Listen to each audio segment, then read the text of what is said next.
پاکستان میں 8 فروری کے عام انتخابات میں جب الیکشن کمیشن کی جانب سے جاری کیے گئے فارم 45 اور 47 پر عمران خان کی جماعت تحریک انصاف کی جانب سے سوالات اٹھائے جا رہے تھے تو اسی دوران ملک کے سب سے بڑے شہر کراچی میں ایک جیتنے والے امیدوار نے خود ہی اپنی شکست تسلیم کر لی اور کہا کہ فارم 45 پر میں نہیں بلکہ تحریک انصاف کے امیدوار جیت گئے ہیں۔ یہ غیرت مند کوئی اور نہیں بلکہ جماعت اسلامی کے موجودہ سربراہ حافظ نعیم الرحمان تھے۔ آج کے بایوگرافی ایکسپلورر میں ہم حافظ نعیم الرحمان کی زندگی کی مکمل کہانی بتائیں گے۔ پاکستان کے موجودہ سیاسی افق پر حافظ نعیم الرحمان حیدرآباد سندھ سے تعلق رکھنے والے پہلے سیاسی تنظیمی سربراہ ہیں۔ ان کی پیدائش 1972 کو حیدرآباد کے علاقے لطیف آباد میں ہوئی اور ان کا گھرانہ علی گڑھ سے ہو کر پاکستان آیا تھا۔ ان کے والد پیشے کے اعتبار سے ایک منشی تھے اور حیدرآباد جنرل پوسٹ آفس کے باہر عرضیہ لکھا کرتے تھے۔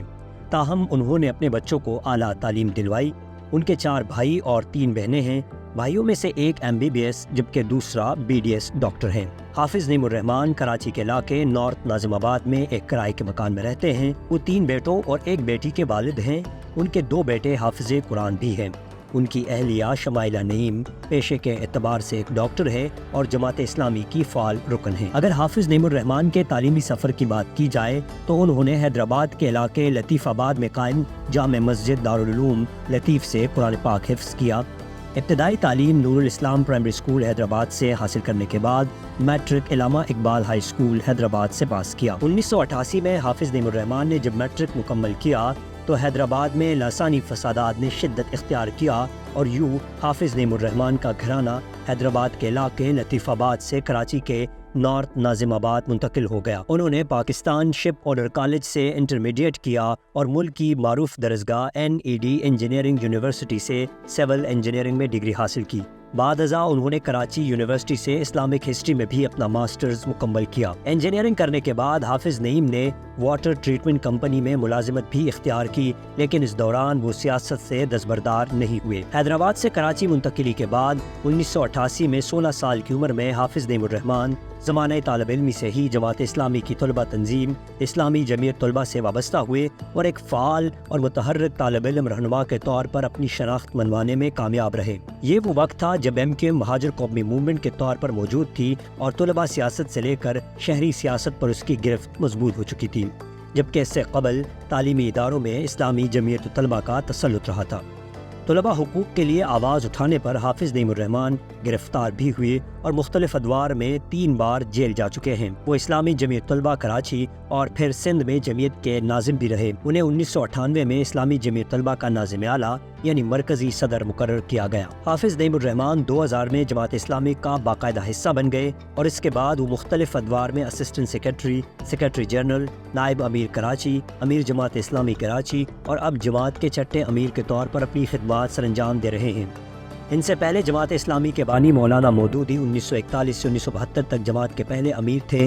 1972 سے 1985 تک میاں طفیل احمد دوسرے، 1985 سے 2009 تک قاضی حسین احمد تیسرے، 2009 سے 2014 تک منور حسن چوتھے اور 2014 سے 2024 تک سراج الحق جماعت کے 5ویں امیر تھے، جبکہ حافظ نعیم الرحمان 2024 سے 2029 تک جماعت کے چھٹے سربراہ کے طور پر کام کریں گے۔ جماعت اسلامی پاکستان کی وہ واحد سیاسی جماعت ہے جس میں جماعت کا عام رکن پارٹی کا قائد منتخب ہو سکتا ہے۔ اگر حافظ نعیم الرحمان کی پارلیمانی سیاست کی بات کریں تو 2008 کے انتخابات میں جماعت اسلامی بائیکاٹ پر تھی، جبکہ 2013 کے انتخابات میں حافظ نعیم الرحمان نے سندھ اسمبلی کے حلقہ PS 103 سے الیکشن لڑا لیکن 6441 ووٹ لے کر تیسرے نمبر پر رہے۔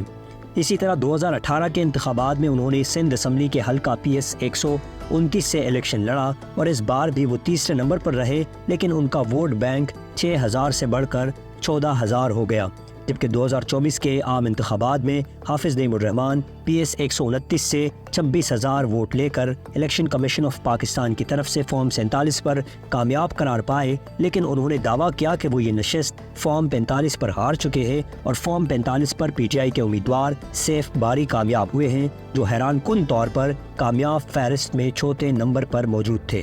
حافظ نعیم الرحمان نے 2023 کے بلدیاتی انتخابات میں ریکارڈ کامیابی حاصل کی تھی اور وہ کراچی کے میئر کے انتہائی مضبوط امیدوار کے طور پر سامنے آئے اور PTI کی سپورٹ کے باوجود وہ پیپلز پارٹی کے مرتضی وہاب کے 173 ووٹوں کے مقابلے میں 160 ووٹ لے سکے، جبکہ ان کا دعویٰ تھا کہ میری سپورٹ کرنے والے پی ٹی آئی کے 29 لوکل باڈی ممبران کو غائب کیا گیا، جس کی وجہ سے مجھے کراچی کا میئر نہیں بننے دیا گیا۔ جماعت اسلامی کے موجودہ امیر حافظ نعیم الرحمن قومی سیاسی منظرنامے پر اس وقت چمکے جب کراچی میں جماعت اسلامی نے حافظ نعیم الرحمن کی قیادت میں حق دو کراچی کو تحریک کا آغاز کیا۔ جنوری 2022 میں سندھ اسمبلی کے باہر انہوں نے سخت سردی اور بارش میں کھلے آسمان تلے تاریخ ساز دھرنے کا آغاز کیا تھا۔ یہ دھرنا 29 روز تک جاری رہا۔ اس تاریخ ساز دھرنے کا نتیجہ یہ نکلا کہ جماعت اسلامی 2023 کے بلدیاتی انتخابات میں کراچی کی سب سے بڑی پارٹی بن کر سامنے آئی اور تمام سیاسی جماعتوں سے زیادہ ووٹ حاصل کیے۔ اسی دوران ایک موقع ایسا بھی آیا کہ حافظ نعیم الرحمن کے جارحانہ انداز سیاست کو دیکھتے ہوئے ناقدین کا کہنا تھا کہ وہ متحدہ قومی موومنٹ کے جلاوطن رہنما الطاف حسین کا انداز اپنا رہے ہیں اور جلد ہی وہ دوسرے الطاف حسین بنیں گے، لیکن جماعت اسلامی اور خود حافظ نعیم نے اس تاثر کو یکسر مسترد کر دیا۔ حافظ نعیم الرحمن کے سربراہ بننے کے بعد جو سوال بڑے شدت سے ہو رہا ہے وہ یہ ہے کہ حافظ نعیم کے آنے سے کیا جماعت اسلامی کی سوچ و فکر میں کوئی تبدیلی آئے گی؟ یہ سوال اس لیے کیا جا رہا ہے کہ حافظ نعیم الرحمن جماعت اسلامی کے فکر اور سوچ کی صف اول کی قیادت کو ہرا کر پارٹی کے امیر منتخب ہوئے ہیں۔ ان کا مقابلہ پارٹی کے 10 سال امیر رہنے والے سراج الحق اور جماعت کے نائب امیر لیاقت بلوچ کے ساتھ تھا۔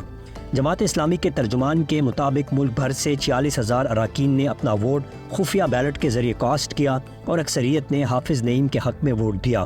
امیر کی تبدیلی سے جماعت اسلامی کی سوچ و فکر میں تبدیلی سے متعلق سوال کا جواب پاکستان کے سیاسی تجزیہ کار یوں دیتے ہیں کہ قاضی حسین احمد کی قیادت میں جماعت اسلامی نے ایک اور شکل اختیار کی تھی، لیکن ان کے جانے کے بعد جماعت کئی نوعیت کے بحرانوں کا شکار رہی اور سیاسی منظرنامے میں جماعت کی اہمیت کم ہوتی چلی گئی۔ لہٰذا جماعت اسلامی کو ایک نئے اور شعلہ بیاں چہرے کی ضرورت تھی اور حافظ نعیم الرحمن ایک بہترین چوائس لگ رہے تھے، کیونکہ انہوں نے کراچی میں تنظیم کو کافی منظم کیا اور جماعت نے کافی شاندار سیاسی نتائج دیے۔ یہ تھی آج کی بایوگرافی۔ اگر آپ chairman P T I barrister Gohar کی بایوگرافی دیکھنا چاہتے ہیں تو ڈسکرپشن میں دیے گئے لنک پر کلک کیجیے۔